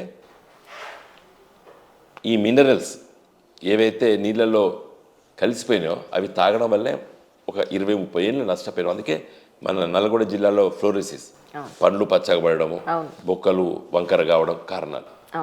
సర్ఫేస్ వాటర్ తాగాలి. అంటే వర్షపు పడ్డటువంటి నీళ్లు కుంటలలో, చెరువులలో, నదులలో ఉన్న నీళ్ళని శుద్ధి చేసి తాగాలి. That's what we plan under mission Bhagiratha. Right. ఇలా ఎల్లంపల్లి ప్రాజెక్టు ఇటు గోదావరి నది పైన, కృష్ణా నది పైన మన 3 దిక్కుల దాన్ని లిఫ్ట్ చేస్తున్నాము. ఒకటి శ్రీశైలం బ్యాక్ వాటర్స్, తర్వాత మహబూబ్ నగర్ జిల్లాలో గద్వాల్ దగ్గర ఒకటి చేసేసి వాటర్ అంతా లిఫ్ట్ చేసి కొండలపైకి ఎక్కించి శుద్ధి చేసి ప్రతి గ్రామానికి ఇవాళ పైప్ లైన్ పడేది. అయితే వీళ్ళు ఏమంటున్నారు, మీ ఊర్లో నీళ్ళు వస్తలేవుగా అంటే కొన్ని టీచింగ్ ట్రబుల్స్ ఉన్నాయి, ప్రాబ్లమ్స్ ఉన్నాయి. ఇది గ్రామాల్లో వాటి ఎట్లా మెయింటెనెన్స్ చేయాలి, గ్రామాల్లో పైపులు వేసినప్పుడు వాడు తవ్విండు, వాడు పర్మిషన్ ఇచ్చిండు, పర్మిషన్ ఇవ్వలేదు, అలాంటి ప్రాబ్లమ్స్ ఉన్నాయి. 1,25,000 కిలోమీటర్ల పైప్ లైన్ చేస్తామండి. దానికి 37,000 కోట్ల రూపాయలు ఖర్చు వచ్చింది. సరే, సంక్షేమ పథకాలు, రైతు బంధు, రైతు బీమా, ఇవన్నీ మీకు తెలుసు, నాకు తెలుసు. అంటే కరెంటు గురించి చెప్పినాను, మీకు ప్రాజెక్టు గురించి అన్నారు. దానికి ఎన్ని కోట్ల రూపాయలు ఎక్కడ ఇది అప్పులు పారవడానికి కారణం ఏమీ లేదు, వాళ్ళు ఏమి తినలేదు, ఇవన్నీ చేసామని చూపిస్తారు. ఇంకా చివరి ఒక్కొక్కటి చెప్పి ముగిస్తానండి ఈ అప్పుల గురించి అని. సార్ ఇలా కాళేశ్వరం ప్రాజెక్టు కానీ, పాలమూరు ఎత్తిపోతల ప్రాజెక్టు కానీ, ఖమ్మం జిల్లాలో సీతారామ ప్రాజెక్టు కట్టినప్పుడు భూసేకరణ ప్రభుత్వం చేసేటప్పుడు 2 లక్షలు మొదలు ఇచ్చాం మేము. సరిపోదంటే 3 ఇచ్చాం, 4 ఇచ్చాం, 5 ఇచ్చాం, 6 ఇచ్చాం, 7 లక్షలు పర్ ఏకర్కి హ్యాపీగా ఉండే రైతులు. ఇలా దొరుకుతుందా అండి 7 లక్షల భూమి? ఇలా ప్రభుత్వం 1,00,000 ఎకరాలు భూసేకరణ చేసింది. ఇలా 20 లక్షలు, 30 లక్షలు పర్ ఎకరైంది. ఆ డబ్బులు ఎవరికి మిగిలినాయండి? ప్రభుత్వానికి మిగిలినాయి కదా. ప్రభుత్వం అంటే ప్రజలే కదా. సో వాట్ వి ఇన్వెస్టెడ్, అప్పులు తీసుకొచ్చి ప్రాజెక్టులు కట్టడం వల్ల, వేగవంతంగా పనులు కావడం వల్ల ఇలా చాలా డబ్బు వచ్చింది. కాబట్టి ఈ ఇరిగేషన్ ప్రాజెక్ట్స్, పవర్ ప్రాజెక్ట్స్, వ్యవసాయానికి రైతుకు 2 ముఖ్యం, కరెంటు, నీళ్లు. ఇది పరిష్కరించడానికి తెలంగాణ ఉద్యమ పార్టీ అనేటువంటి టీఆర్ఎస్ పార్టీ మేము తెలంగాణ నీళ్లు, నిధులు, నియామకాలతో ఉద్యమాన్ని మొదలుపెట్టాం. నీళ్ళ సమస్య పరిష్కారం చేసేసామండి. కరీంనగర్ అనేది మన కేసీఆర్ గారికి మంచి పట్టున్న ఏరియా, దాన్ని మీ చేతికి ఇచ్చారు. యాక్చువల్లీ ఏ నమ్మకం మీద మీకు ఇచ్చారంటే ఏం చెప్తారు సార్? అంటే 2004లో నేను హన్మకొండ ఎంపీ, సార్ కేసీఆర్ గారు కరీంనగర్ ఎంపీ, ఆదిలాబాదు, వరంగల్, మేదక్, మేము 5 ఎంపీలను గెలిచి ఢిల్లీకి వెళ్ళాము 2004లో, ఎగ్జాక్ట్గా 20 years బ్యాక్. అక్కడ మరి తెలంగాణ కోసము యూపీఏ ప్రభుత్వంలో జైన్ కావడము, బయటకు రావడం, ఇవన్నీ మీకు తెలుసు, చరిత్ర అంతా తెలుసు. 2009లో డీలిమిటేషన్ జరిగింది. డీలిమిటేషన్ జరిగినప్పుడు వరంగల్ పార్లమెంట్ సీటు, అంటే అప్పటి వరకు హన్మకొండ పేరేటువంటి పార్లమెంట్ సీటు, అది ఎస్సీ రిజర్వ్డ్గా మారింది. అప్పుడు కేసీఆర్ గారు నన్ను మొదట భూపాలపల్లి ఎమ్మెల్యేగా పోటీ చేయమన్నారు. చేస్తా అని చెప్పాను. తర్వాత వెంటనే వారు నిర్ణయాన్ని, నేను మళ్ళీ ఢిల్లీకి వెళ్ళినప్పుడు నా ఎంబడి నీలాంటి వాడు ఉండాలి, కాబట్టి నేను మహబూబ్ నగర్కి వెళ్ళి పోటీ చేస్తాను, నువ్వు వచ్చి కరీంనగర్లో పోటీ చేయమని చెప్పి కేసీఆర్ గారు చెప్పడం వల్ల నేను కరీంనగర్కి వెళ్ళి పోటీ చేశాను. ఆ విధంగా నేను కరీంనగర్ నుండి కూడా మళ్ళీ 2సారి ఎంపీ కావడం జరిగింది. కానీ కరీంనగర్కి మీరు ఏం చేశారని అంటే ఏం చెప్తారు సార్? కరీంనగర్ ప్రజలకి చాలా విషయాలు తెలుసు నేను ఏం చేశానని. అతి ముఖ్యమైనటువంటి విషయము 2-3 ఉన్నాయండి. చాలా విషయాలు యాజ్ అ రెగ్యులర్ పార్లమెంటేరియన్గా వచ్చేటువంటి 5 కోట్ల రూపాయలు ఎంపీ ల్యాడ్స్ ఇది ఇచ్చినా గది ఇచ్చినా అని చెప్పదలుచుకోలేదు నేను, ఎందుకంటే అది వెరీ కామన్. నేనున్నా ఎవరున్నా అవి వచ్చేటే, అవి కావు. స్పెసిఫిక్గా నా సొంత బుర్రలో పెట్టి ఆలోచన చేసి తీసుకొచ్చినవి మీకు 2-3 చెప్తాను. నేను ఎందుకు అడిగానంటే, ఇప్పుడు బడ్జెట్ పాయింట్ ఆఫ్ వ్యూలో ఇది అప్పుల పాలు అయిపోయింది అన్నదానికి మీరు ఇంత సవివరంగా మీరు ప్రజలకు తెలిసేలాగా మీరు డీటెయిల్డ్గా ఇచ్చారు. సో ప్రజలకి మీరు ఏం చేశారని తెలిసి ఉండకపోయి ఉండొచ్చు కదా ఇప్పుడు కూడా, ఎందుకంటే లేదా ఏమీ చేయలేదని అపోజిషన్ వాళ్ళు చెప్పినా వాళ్ళు నమ్ముండొచ్చు. సో అందువల్ల ఇక్కడ కూడా మనం ఒక క్లారిటీ తీసుకుని జనాల్లోకి ఇదిరా బాబు చేసిందని ఒక మాట మనం చెప్తే బాగుంటుందన్న పాయింట్లో చెప్తాను నేను. కరీంనగర్ సిటీకి స్మార్ట్ సిటీ కింద హోదా తీసుకురావడం జరిగింది. మోడీ గారు ప్రధానమంత్రి అయిన వెంటనే 2014లో వారు స్మార్ట్ సిటీ ప్రోగ్రామ్ అనేది దేశవ్యాప్తంగా 100 నగరాలని ఎంపిక చేయడం మొదలుపెట్టారు. అయితే మన రాష్ట్రంలో 2 ఎంపిక అయినాయి. ఒకటి హైదరాబాద్ మహానగరము, వరంగల్ మున్సిపల్ కార్పొరేషన్. ఈ 2 అయి మాకు లిస్ట్ వచ్చిన తర్వాత నేను కేసీఆర్ గారి దృష్టికి తీసుకొచ్చి, ఈ హైదరాబాదులో వాళ్ళ 500 కోట్ల రూపాయలు కేంద్ర ప్రభుత్వం ఇచ్చి, మనం ఒక 500 కోట్ల రూపాయలు ఖర్చు పెట్టి, ఒక 1000 కోట్లతోనే హైదరాబాదు ఖర్చు పెట్టి ఇది పెద్ద సముద్రం హైదరాబాద్, అసలు ఇక్కడ రాబడే మనకు బాగా ఉంది, ఇక్కడ మున్సిపల్ కార్పొరేషన్ అనుకోండి, లేకపోతే మనకు వచ్చేటువంటి ట్యాక్సేషన్ కానీ అవును సార్, చాలా బాగుంది. అవును సార్. కాబట్టి హైదరాబాద్లో ఉప్పేసి పొత్తు కొడుతుంది కేంద్ర ప్రభుత్వము. ఈ పేరు ఎందుకు హైదరాబాద్ స్మార్ట్ సిటీ హైదరాబాద్ అని కేంద్ర ప్రభుత్వానికి ఎందుకు మన పేరు తీసుకురావాలని చెప్పినాను, స్పష్టంగా చెప్పినాను. ఫస్ట్ టైం మీకు చెప్తున్నాను నేను. సార్. చెప్పి నా స్వార్థం ఉంది దాంట్లో. ఇది చెప్పి కేసీఆర్ గారు కన్విన్స్ చేసి, సార్ మన కరీంనగర్ సెకండ్ సిటీగా పెడదాం, వరంగల్ నెంబర్ పెడదాం, కరీంనగర్ నెంబర్ పెడదాం. అక్కడ డెవలప్మెంట్ అయితే వాళ్ళ కేంద్ర ప్రభుత్వం 500 కోట్లు, కరీంనగర్కి చాలా పెద్ద అమౌంట్. సార్, ఈ హైదరాబాద్కి 500 కోట్లు ఇస్తే ఇక సరూర్ నగర్ 2 మూర్లకి అయిపోతాయి. అవును. ఈ హైదరాబాద్కి పెద్దవాళ్ళు స్మార్ట్ సిటీ ఇచ్చి మొత్తం పేరు వాళ్ళకి ఎందుకు అప్పచెప్పాలి, మనం వద్దు, మనం కరీంనగర్ పెడతాం. ఇమ్మీడియట్గా కేసీఆర్ గారు యాక్సెప్ట్ చేశారు. చేసేది వెరీ గుడ్ ఐడియా అని చెప్పారు. కరీంనగర్ని ప్రపోజ్ చేసి కేసీఆర్ గారు లెటర్ రాశారు, కేంద్ర ప్రభుత్వానికి పంపించడం. నేను అక్కడ ఫాలోఅప్ చేశాను. చాలా ఇబ్బందులు జరిగినాయి. బికాస్ కరీంనగర్కి 3 లక్షల జనాభా ఉంది, 10 లక్షల జనాభా కావాలని చెప్పి వాళ్ళు ఇన్సిస్ట్ చేశారు. సో ఇన్స్పైట్ ఆఫ్ ఇట్ నేను మీ ద్వారా మళ్ళీ ఒకసారి వెంకయ్య నాయుడు గారికి మళ్ళీ ధన్యవాదాలు చెప్పాలి. ఎందుకంటే వారు నా రిక్వెస్ట్ని మన్నించి ఒక స్పెషల్ ఇంట్రెస్ట్ చూపించి వారు దీన్ని శాంక్షన్ చేయడం బట్ట వారి పాత్ర పెద్ద పాత్ర. వెంకయ్యనాయుడు గారు ముఖ్యమంత్రి గారు, కేసీఆర్ గారు ముఖ్యమంత్రి గారు అనుమతి ఇచ్చి ఎట్లయితే కరీంనగర్కు స్మార్ట్ సిటీ తీసుకురా అని చెప్పి లేఖ రాశారు కేంద్ర ప్రభుత్వానికి, అదే స్థాయిలో వెంకయ్యనాయుడు గారు సాయం చేస్తారు. సో ద క్రెడిట్ నేను యాజ్ అ పార్లమెంటేరియన్ అయ్యాను, నాకు పేరు ప్రతిష్ట స్మార్ట్ సిటీ వినోద్ కుమార్ తీసుకొచ్చిండ్రు అని చెప్పడానికి కారణం ఒకటి కేసీఆర్ గారు as chief minister and Venkaiah Naidu గారు యాజ్ అర్బన్ డెవలప్మెంట్ మినిస్టర్ కేంద్ర ప్రభుత్వం. సార్, ఇవాళ 1000 కోట్ల రూపాయలు శాంక్షన్గా అయ్యి ఇలా కరీంనగర్లో మీరు వర్షం పడితే మీకు ఇంత బురద అంటారు. Nook and corner of Karimnagar city, కరీంనగర్లో ఏ మూలకు పోయినా మీరు ఇలా సీసీ రోడ్స్తో పాటు మిగతా విషయాలు, మంచి పార్క్స్, గార్డెన్స్, తర్వాత చాలా విషయాలు స్మార్ట్ సిటీలో ఉన్నటువంటి ఆ ప్రొఫైల్ ఏదైతే ఉంటుందో వాళ్ళు తీసుకురావాల్సినటువంటి అవన్నీ ఉంటాయి. అవన్నీ కూడా సంపూర్ణంగా చేసాం. కరీంనగర్ నగర ప్రజలు చాలా సంతోషంగా ఉన్నారు. ఇది నెంబర్ 1 అండి.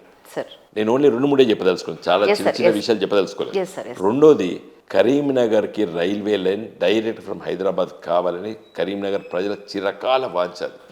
కేసీఆర్ గారు కరీంనగర్ ఎంపీగా ఉన్నప్పుడు వారు ఆనాడు యూపీఏ గవర్నమెంట్ ఒక మినిస్టర్ ఉండి దానికి శాంక్షన్ చెప్పించారు సర్వేకి. సరే సర్వే చేసేసి చేద్దాం అనుకునే టైంలో బట్ట మేము యూపీఏ గవర్నమెంట్ నుంచి రాజీనామా చేసి బయటకు వచ్చాం. తర్వాత వచ్చినటువంటి కాంగ్రెస్ ఎంపీ పొన్నం ప్రభాకర్ గారు దాని మీద పెద్ద దృష్టి పెట్టలేదు. 2014లో నేను ఎంపీ అయిన తర్వాత మళ్ళీ దాన్ని ముందుకు పెట్టి దానికి కావలసినటువంటి అనుమతులు అవన్నీ కూడా రాష్ట్ర ప్రభుత్వం భూసేకరణ చేయాలని చెప్పిన కండిషన్ని కేసీఆర్ గారు ఒప్పుకున్నారు. ఓకే, ఫైన్ అయిపోయింది. తర్వాత 1/3 కాస్ట్ కూడా మీరే పెట్టాలని చెప్పి రాష్ట్ర ప్రభుత్వం పెట్టాలన్నారు. అది కేసీఆర్ గారు ఒప్పుకున్నారు. తర్వాత యాన్యుటీ బేసిస్ 5 సంవత్సరాలు లాస్ వచ్చినా కూడా మీరే భరించాలన్నా కూడా దాన్ని కూడా కేసీఆర్ గారు ఒప్పుకున్నారు.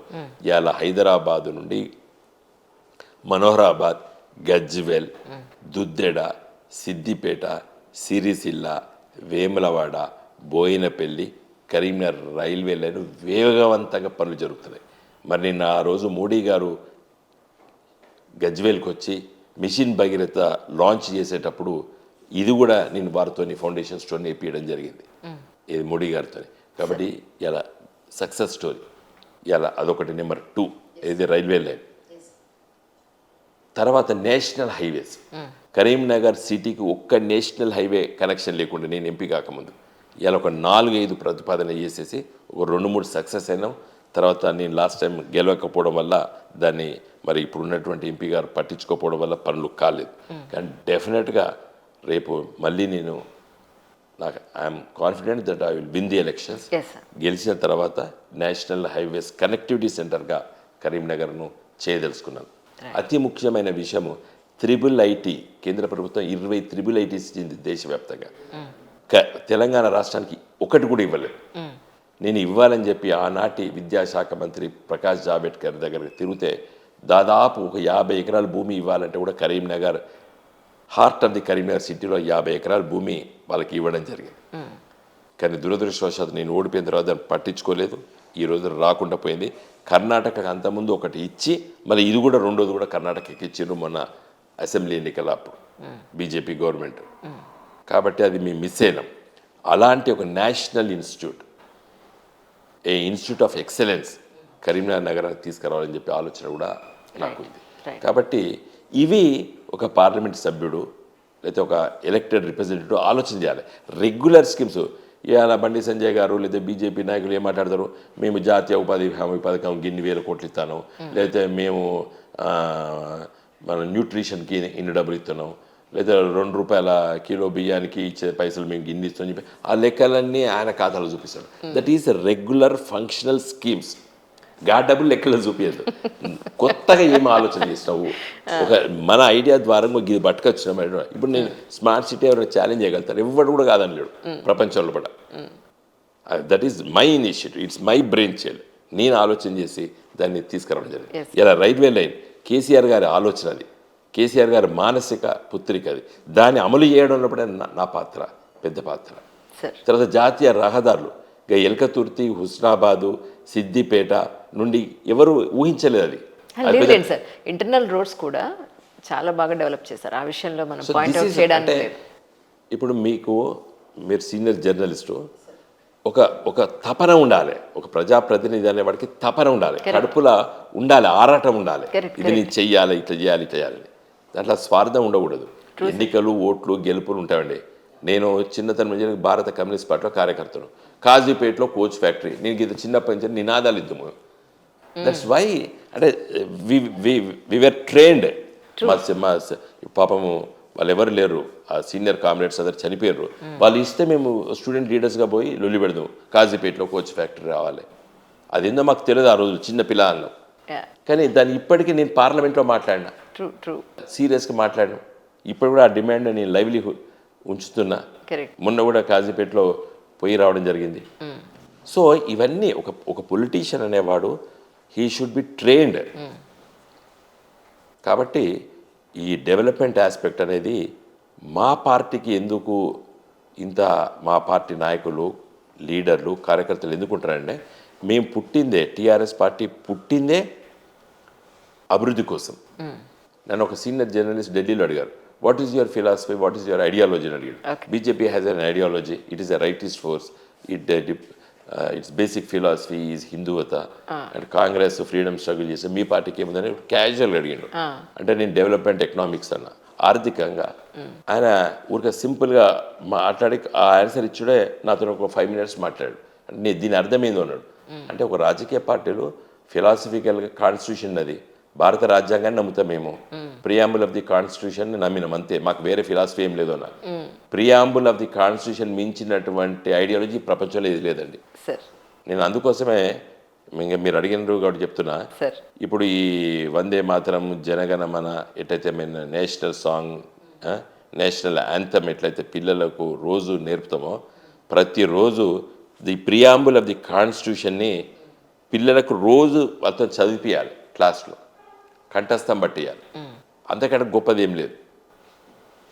The preamble of the constitution, దాంట్లో అన్ని ఇజమ్స్ ఉన్నాయి. కమింగ్ డేస్లో బీఆర్ఎస్ని నడిపించేది నాయకులు కొంతమంది, కేటీఆర్ గారు అంటున్నారు, కవిత గారిని కొంతమంది అంటున్నారు, హరీష్ రావు గారిని కొంతమంది అంటున్నారు. మీ ఉద్దేశ ప్రకారం ఎవరు నడిపిస్తారు సార్ పార్టీని అంటే ఏమంటారు? ఇప్పుడు కేటీఆర్, హరీష్, కవిత ఇవన్నీ పేర్లు చెప్పి చెప్పి చెప్పి చెప్పి మీడియా ప్రపంచము మా పార్టీని బదనాం చేయడానికి తీసుకున్న పేర్లండి. ఇప్పుడు రాజకీయాల్లో పట కొంత లైమ్లైట్లో ఉంటారు కొంతమంది. టీఆర్ఎస్ పార్టీ పెట్టిన దాంట్లో పట కేసీఆర్తో చాలామంది పనిచేస్తాం మేము మాలాంటి వాళ్ళం.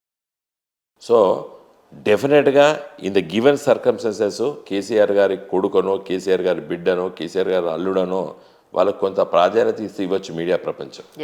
అర్థమైంది, ఇచ్చినా కూడా నేనే తప్పుపడతలేదు. కానీ వాళ్ళు లేకుంటే పార్టీ లేదు, వాళ్ళు లేకుంటే ఏం లేదు అనేటువంటి ఒక విధమైనటువంటి ఆలోచనలను కూడా ప్రజలకు ఎక్కించడం లోపల నేను పత్రికలు తప్పుపడుతున్నాను. అర్థమైందండి. టీఆర్ఎస్ పార్టీ తెలంగాణ ప్రజల కోసం పుట్టినటువంటి పార్టీ. నాయకుడు డెఫినెట్గా దాన్ని ఆలోచన చేసి అమలు చేయడం లోపల కేసీఆర్ గారిది గొప్ప పాత్ర. డెఫినెట్గా టీఆర్ఎస్ పార్టీ ఇది తెలంగాణ ప్రజల party. That's really good actually. అంటే కమింగ్ పార్లమెంట్ ఎలక్షన్స్కి ఏ స్ట్రాటజీతో ముందుకెళ్దామని అనుకుంటున్నారంటే ఏం చెప్తారు? మేము ఈ పార్లమెంట్ ఎన్నికల్లో డెఫినెట్గా మాకు ఇబ్బందులు ఉన్నాయి. ఎందుకంటే కేంద్రంలో బీజేపీ ఉంది, రాష్ట్రంలో కాంగ్రెస్ పార్టీ ఉంది. మీకేం ఆలోచన, మిమ్మల్ని గెలిపిస్తే ఏం లాభము అని ప్రజలు ప్రశ్నిస్తున్నారని చెప్పి కొంతమంది నన్ను అడుగుతున్నారు. Yes sir. నేను చెప్తున్నాను ఇదే సమయంలో టీఆర్ఎస్ పార్టీ పార్లమెంట్ సభ్యులు గెలవాలి అని నేను చెప్తున్నాను. కారణం ఏంటంటే భారతీయ జనతా పార్టీ చంద్రబాబు నాయుడు ఇద్దరు కుమ్మక్కై పార్లమెంట్లో మొదటి రోజు ప్రధానమంత్రి అయినటువంటి నరేంద్ర మోడీ గారు మొదటి రోజు ఖమ్మం జిల్లాలో 7 మండలాలు Sileru power project, hydel power project తీసుకెళ్లి ఆంధ్రప్రదేశ్లో కలిపారు. ఆ రోజు బీజేపీ తర్వాత చంద్రబాబు నాయుడు ఇద్దరు కూడా ఎన్నికల ఒప్పందం ఉన్నటువంటి రాజకీయ పార్టీల వాళ్ళు పొత్తుతో గెలిచారు ఇద్దరు 2014 ఆంధ్రప్రదేశ్ శాసనసభ ఎన్నికలు. కాబట్టి ఈరోజు బీజేపీ ఏది చెప్తే అది ఇక్కడ రేవంత్ రెడ్డి కూడా చేయొచ్చు. కారణం ఏంటంటే Revanth Reddy is follower and ఇవాళ కాంగ్రెస్లో ఉండొచ్చు, ఆయన ఫిలాసఫీ మొత్తం కూడా చంద్రబాబు నాయుడు ఐడియాలజీ. ఎందుకంటే ఆయన ముఖ్యమంత్రి అయితే నాకు ఆశ్చర్యం ఏంటంటే గాంధీ భవన్లో తెలుగుదేశం పార్టీ జెండాలు ఎక్కువ పడ్డాయి కాంగ్రెస్ పార్టీ కంటే. ఆయన ముఖ్యమంత్రి ప్రమాణ స్వీకారం చేస్తా అంటే తెలుగుదేశం జెండాలు ఎక్కువ పడ్డాయి. కాబట్టి తెలంగాణ ప్రజలకు మీ ద్వారా తెలవలసింది ఏంటంటే ఎప్పుడైనా ఇది మనకు ఇబ్బంది ఉంటుంది. కాబట్టి పార్లమెంట్ లోపట రేపొద్దున హైదరాబాద్ లాంటి మహానగరాన్ని ఓ యూనియన్ టెరిటరీ చేద్దాం, మనకు మిగతా తెలంగాణ ఎందుకు అవసరం లేదు, వాడు ఎట్లా బతకని అది కూడా ఉంది సార్ జనాల్లో. మీరు కరెక్ట్ చెప్పారు.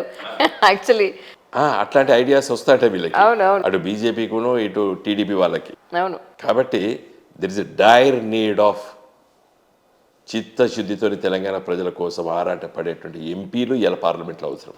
కాబట్టి మాలాంటి వాళ్ళు ఇలా పార్లమెంట్లో ఉండాలి.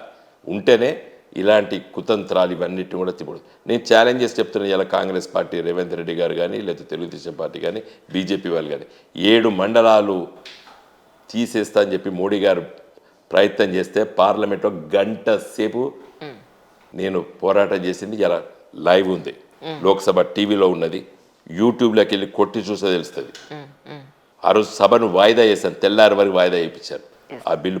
బట్ అల్టిమేట్లీ వాళ్ళకు బలం ఉన్నది లోక్సభలో. కాంగ్రెస్ పార్టీ కూడా ఎంత అయితే పోరాటం చేయాలో మాకు కలిసి రాలేదు. రాజ్యసభలో ఆ రోజు కాంగ్రెస్ ఎంపీలకు బలం ఉండే, వాళ్ళు ఆపితే ఆగిపోవు బిల్లు, అది కూడా రిక్వెస్ట్ చేశాడు కానీ వినలేదు ఎవరు. కాబట్టి ఇలాంటి కుతంత్రాలు రేపు ఫ్యూచర్లో వస్తే మాలాంటి వాళ్ళు పార్లమెంట్లో ఉండవలసిన అవసరం ఉన్నది. రామ్ జన్మభూమి ఎన్నో ఏళ్ల నుంచి అనుకుంటుంటే మోడీ గారు దాన్ని కళ సాకారం చేశారని అంటున్నారు. సో మీరు దీన్ని ఇలా చూస్తారు సార్? మోడీ గారు చివరిగా కంక్లూడ్ అయ్యేటప్పుడు వచ్చినటువంటి వ్యక్తి. రైట్. ఇప్పుడు సినిమా చూస్తాం లాస్ట్లో హీరో విలన్ కొడతాడు. సో ఇది లాస్ట్ శుభం అని పడే ముందు వచ్చినటువంటి వ్యక్తి అతను. అర్థమైందండి? చరిత్ర చదవాలి. అది దట్ ఈజ్ ఎ లాంగ్ ఓ విధమైనటువంటి నమ్మకం ఉంది రాముడు అక్కడ జన్మించిండని చెప్పి. కాబట్టి అది కొన్ని వందల సంవత్సరాల నుంచి నానుస్తున్నటువంటి సమస్య. కంక్లూడ్ చేసేందుకు మోడీ గారిని మనం హర్షిస్తాం. కానీ ఏ పునాది పైన జరిగింది ఈ సంఘటన, ఎందుకు ఇంత రక్తపాతం రావాల్సి వచ్చింది, దానికి కాంగ్రెస్ పార్టీ బీజేపీ 2 సమాధానం చెప్పాలి. ఆ రోజు పివి నరసింహారావు గారు ప్రధానమంత్రి ఉన్నారు, ఎల్కే అద్వానీ గారు రథయాత్ర చేశారు. ఇవన్నీ అవసరం ఉండేనా? ఒక అమికబుల్గా మాట్లాడుకొని కూర్చొని చర్చించుకునేటువంటి వాతావరణం ఎందుకు లేదు ఈ దేశంలో? కమ్యూనల్ హేటెడ్నెస్ పార్టీషన్ నుండి మొదలైంది ఈ దేశంలో against the spirit of our constitution.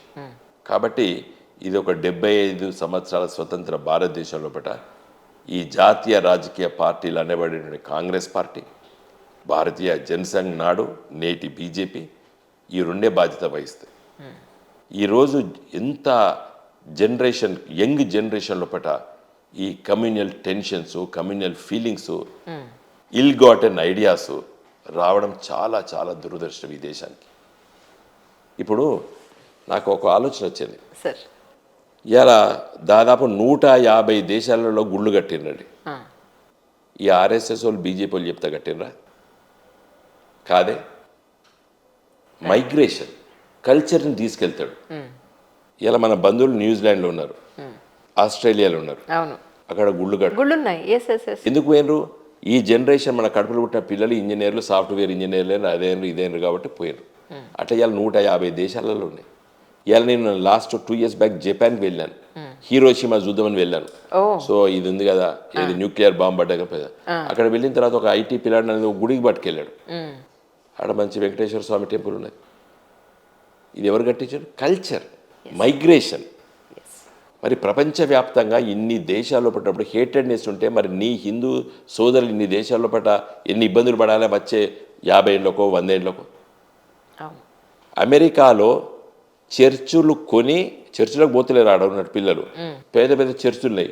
చర్చులు మన ఐటీ ప్రొఫెషనల్స్ కొని వాటి గుళ్ళగా మార్చారు. నేను చూసినాను ఓ రైట్. అమెరికాలో. నేను I'm giving an open statement. Ask our NRIs in America. Yes sir. ఇలా దుబాయ్లో శివుని టెంపుల్ కట్టారు, ఇస్లామిక్ కంట్రీ. సో దీన్ని కూడా మీరు అలాగే చూస్తున్నారు. నీ అనేది ఏంటమ్మా, ఇప్పుడు ఈ బాబ్రీ మసీదు, ఆ మసీదులో, ఈ మసీదులో ఈ ముస్లిమ్స్ కల్చరు, ఇస్లాం అనేది అది మైగ్రేషన్ ద్వారా వచ్చినటువంటి ఒక ప్రక్రియ. Correct correct. హిస్టారికల్ ఆ విధంగా చూడాలి, హేటెడ్నెస్ కాదు. ఆ రోజు మనకు దాదాపు ఒక 900 సంవత్సరాల క్రితం ఫస్ట్ 11th సెంచరీలో వచ్చిన వాళ్ళు వచ్చినప్పుడు వాడు వచ్చిండు, వీడు మనోడు లొంగిపోయాడు, ఏమో జరిగింది కన్వర్షన్స్ అని. ఇక్కడ కులాలు మతాలు, ముఖ్యంగా మరి ఇది అన్టచబిలిటీ నువ్వు అన్టచబిలిటీ ఉన్నప్పుడు వాడు వేరే మతాన్ని స్వీకరించాడు. అవును. సో ఇది హిస్టారికల్ రీజన్స్. Yes sir. ఇదంతా పెద్ద ఇప్పుడు ఎన్నికల ముందు ఇది ఎందుకని ఇది పెద్ద చర్చ జరగాలి. అవును సార్, అవును సార్. నేను రవీందర్ అని ఒక పేరుతో సహా చెప్తున్నాను. మానువాడ విలేజ్, బోయినపల్లి మండలము. రవీందర్ అనే ఒక వ్యక్తి నాకు శివరాత్రి నాడు పోయిన సంవత్సరం ఫోన్ చేశాడు ఉదయం పూట. వినేసి ఎప్పుడు వచ్చినావు రవీందర్ అని అడిగిరా. కాస్త దుబాయ్లో ఉన్నా అన్నాడు. మరి టేప్ రికార్డర్ పెట్టుకున్నావా అని అన్న. అంటే శివుని చాంటింగ్ వస్తున్నాయి. కాస్త గుళ్ళే ఉన్నా అన్నాడు. ఎక్కడ ఉన్నావు రవి అన్న?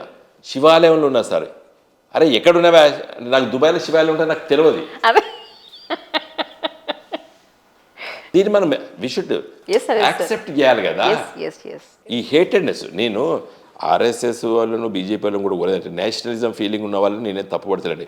కమ్యూనల్ ఫీలింగ్ దాంట్లో 2 రకాలు ఉన్నారు RSS. I'm giving a statement. Nationalism ఉన్నటువంటి వాళ్ళని నేను పెద్దంత ద్వేషించాను, వ్యతిరేకించాను. ఎందుకంటే Nationalist feelings, nothing wrong in it to some extent. But communalism, communal hatedness, మత ద్వేషం ఇచ్చే వాళ్ళను మనం ఉండదు. ఎందుకంటే ఆల్రెడీ హ్యూమన్ బీయింగ్స్ మనం. కరెక్ట్. ఇలా సెల్ ఫోను యాపిల్ వాడు కనుక్కున్నాడు. ప్రపంచం మొత్తం, ప్రపంచంలో అందరికన్నా మనమే 80 కోట్ల సెల్ ఫోన్లు ఉన్నాయి India. So this is science and technology. Human man can అంతా ఒకటే ఫీలింగ్ రావాలి మానవ జాతికి. ఒక పక్కన కాంగ్రెస్ బలపడుతోంది, ఇంకో పక్కన బీజేపీ కూడా బలపడుతుంది. పార్లమెంట్ ఎలక్షన్స్కి మరి ఎలా మీరు బలం పుంజుకుంటారు అని అడుగుతున్నారు చాలామంది. మేము ఈ పార్లమెంట్ ఎన్నికల్లో ప్రజలు చాలా స్పష్టంగా మెల్లమెల్లంగా మారుతున్నారండి, ఐడియాస్ వస్తున్నాయి. నేను ఊర్లు తిరుగుతున్నా, నేను తిరుగుతుంటే రోడ్ల మీద పోతుంటే కూడా నాకు విష్ చేస్తున్నారు, సార్ ఈసారి మీరే గెలుస్తారని. అది ఒక 1 month 2 months బ్యాక్ లేకుండా ఆ పరిస్థితి. రైట్. నేను ఇప్పుడిప్పుడే ప్రజలు ఆలోచన చేస్తున్నారు, తెలంగాణ కోసం గులాబీ జెండా ఉండాలి అనేటువంటి ఫీలింగ్ ఇప్పుడిప్పుడే ప్రజలకు కలుగుతున్నది. I'm very much confident we will win more seats than Congress and BJP. Congress కంటే బీజేపీ కంటే తెలంగాణలో కూడా 17 పార్లమెంట్ సీట్లు ఉన్నాయండి. ఈ 17 పార్లమెంట్ సీట్లు కూడా ఈ 2 రాజకీయ పార్టీల కంటే మేము ఎక్కువ గెలుస్తాం. కానీ ఏపీ రాజకీయాల గురించి మాట్లాడితే ఇప్పుడు జరగబోయే మార్పులు చేర్పులు వీటన్నింటినీ చూస్తే మీకేమనిపిస్తుంది సార్? ఇప్పుడు ప్రజాస్వామ్యం లోపల 5 సంవత్సరాలు ఒక ప్రభుత్వాన్ని మోయడం బాధ కలుగుతుంది ఈరోజు దేశ ప్రజలకి. కొన్ని ఎక్సెప్షన్స్ ఉన్నాయి, ఆ ఎక్సెప్షన్లో ఇది లేదు. ఇప్పుడు ఒకసారి చంద్రబాబు నాయుడు గెలిపించారు, ఓటమి పాలు చేస్తారు, జగన్మోహన్ రెడ్డి వచ్చారు. ఈసారి జగన్మోహన్ రెడ్డి మీద కూడా వ్యతిరేకత ఉన్నదని చెప్పి మాట్లాడుతున్నారు. మరి ప్రజలకు ఆల్టర్నేటివ్ లేదు, మళ్ళీ అదే చంద్రబాబు నాయుడుని గెలిపించాలి. ఒకనొక సందర్భంలో నాకు ఒక 20 ఏళ్ల క్రింద ఒక కాంగ్రెస్ సీనియర్ పార్టీ నాయకుడు మాట్లాడింది గుర్తుకొచ్చి మీకు చెప్తున్నాను. చంద్రబాబు నాయుడుని ఎట్లా కూడా కొడతారు. అప్పుడు చంద్రబాబు నాయుడు సీఎం గారు, మీరు కొంచెం కష్టపడాలి మనం. అప్పుడు నేను సిపిఐలో ఉండే అప్పుడే టీఆర్ఎస్ ఆలోచన చేస్తాను. అంటే మీరు కష్టపడాలి సార్, మీరు బయటకు వస్తలేరు, ఇప్పుడు ఇవన్నీ ఫైట్ చేయాలి కదా అని. అవన్నీ అవసరం లేదా, our viability becomes our credibility అన్నాడండి. మేము ఎప్పుడైతే కష్టపడాల్సిన అవసరం లేదు, మేము అన్ని దిక్కులు ఉన్నామని తెలిస్తే ప్రజలు క్రెడిబిలిటీ మాకు ఆటోమేటిక్ వచ్చేసి మాకు ఓట్లు వేసేస్తాడు. Our viability becomes our credibility అన్నాడు. ఇలా ఆంధ్రప్రదేశ్లో కూడా చంద్రబాబు నాయుడు వైబిలిటీ ఉన్నది, అన్ని స్థానాల్లో కూడా పోటీ పెట్టే శక్తి ఉన్నది చంద్రబాబు నాయుడుకి. కాబట్టి జగన్మోహన్ రెడ్డి నచ్చకపోతే ఇంకా దిక్కు లేక మళ్ళీ ఆయనే గెలిపించవలసి వస్తుంది. This is the fate of Indian democracy. చాలా మంది అంటే ప్రజల్లో ఉన్నది లేదా మీడియాలో ఉన్న పాయింట్ అడుగుతాను, మీకు ఓకే అంటే అడుగుతాను, లేదంటే అది డిలీట్ చేస్తాను. లిక్కర్ స్కామ్ విషయంలో కవిత గారిని అరెస్ట్ చేస్తున్నట్టయితే డెఫినెట్గా కొంత పాజిటివిటీ వచ్చిండేది అనేది కొంత అంటున్నారు. ఇది ఎంతవరకు నిజం అంటారు? వెరీ గుడ్ క్వశ్చన్, మంచి ఆన్సర్ ఇస్తాను, ప్రజలకు తెలవాలి సార్. ఇప్పుడు కవిత గారు ఆమెను సిబిఐ తర్వాత ఈడీ సరే పిలుచుకున్నారు, సమ్మన్స్ ఇచ్చారు, ఇంట్రాగేషన్ చేశారు, తర్వాత టైం అడిగారు, అయిపోయారు. సిఆర్పిసి ఏం చెప్తుందంటే అండ్ ఆల్సో దిస్ వాళ్ళు ఏదైతే ఇన్వోక్ చేసినటువంటి చట్టం మనీ లాండరింగ్ చట్టం ఏదైతుందో దాంట్లో సెక్షన్ 45 43 నాకు గుర్తులేదు, ఒక సెక్షన్లో సాయంకాలం 6 తర్వాత అమ్మాయిల్ని పోలీస్ స్టేషన్లో ఉంచుకోకూడదు, ఇంట్రాగేట్ చేయదని చెప్పింది. సిఆర్పిసిలో అయితే ఉన్నది అఫీషియల్. ఈరోజు ఈవెన్ మనీ లాండరింగ్ యాక్ట్లో కూడా ఉంది, ఆ సెక్షన్ ఉంది. మరి వీరు 9 గంటల వరకు ఆవిడ కూర్చోబెట్టారు. దాని మీద ఆవిడ సుప్రీంకోర్టు పోయింది, జడ్జెస్ మందలిచ్చి జవాబు చెప్పు అని చెప్పారు. అందుకోసం ఆమెను అరెస్ట్ చేయలేదు. నెంబర్ 1 యాజ్ ఎ లాయర్గా చెప్తున్నా. అండ్ దీనికి చిదంబరం గారి wife, Congress party home minister ఉన్నటువంటి చిదంబరం గారి వైఫ్ నళిని చిదంబరం కూడా ఇదే పాయింట్ మీద కోర్టులో కేసేస్తే స్టే ఇచ్చింది సుప్రీంకోర్టు. అర్థమైందండి? ఇంకా కాంగ్రెస్ పార్టీ వాళ్ళు వీళ్ళందరూ అంటున్నారు కదా, సోనియా గాంధీ గారిని కూడా ఈడీ పిలిచింది, ఇంట్రాగేట్ చేసింది. రాహుల్ గాంధీని కూడా పిలిచి 10 సార్లు పిలిచిండ్రు, ఇంట్రాగేట్ చేశారు. మరి రాహుల్ గాంధీని అరెస్ట్ చేయలేదు ఈడీ, సోనియా గాంధీని కూడా అరెస్ట్ చేయలేదు. దాని అర్థం వీళ్ళిద్దరు బీజేపీతో కుమ్మక్కైనరా? కవిత గారిని అరెస్ట్ చేయకపోతే కేసీఆర్ బీజేపీతో కుమ్మక్కైనని చెప్పి ఆరోపణ చేసేటువంటి కాంగ్రెస్ పార్టీకి నా సూటి ప్రశ్న, మీ సోనియా గాంధీ గారు మీ రాహుల్ గాంధీ గారు కూడా ఇప్పటివరకు అరెస్ట్ చేయలేదు. దాని అర్థము మీ సోనియా గాంధీ రాహుల్ గాంధీ బీజేపీ మోడీ గారికి లొంగిపోయారా? నేను అనుకోవడం లేదు. నీకు సమ్మన్స్ ఇచ్చినంత మాత్రాన అరెస్ట్ చేయవలసిన అవసరం లేదు. నేను ఒకే విషయం చెప్తున్నాను, నేను యాజ్ ఎ లాయర్గా చెప్తున్నాను. ఇలా ఈడీ ఛార్జ్షీట్ ఫైల్ చేసింది మిగతా అక్యూజ్ పైన. చేసేటప్పుడు ఛార్జ్షీట్లో ఏం రాశారు? కవిత సెల్ ఫోన్స్ ఉపయోగించి వాటి డిస్ట్రాయ్ చేసింది అని చెప్పి ఛార్జ్షీట్లో ఫైల్ చేశాడు. దానికి జవాబు చెప్పలేరు సిబిఐ.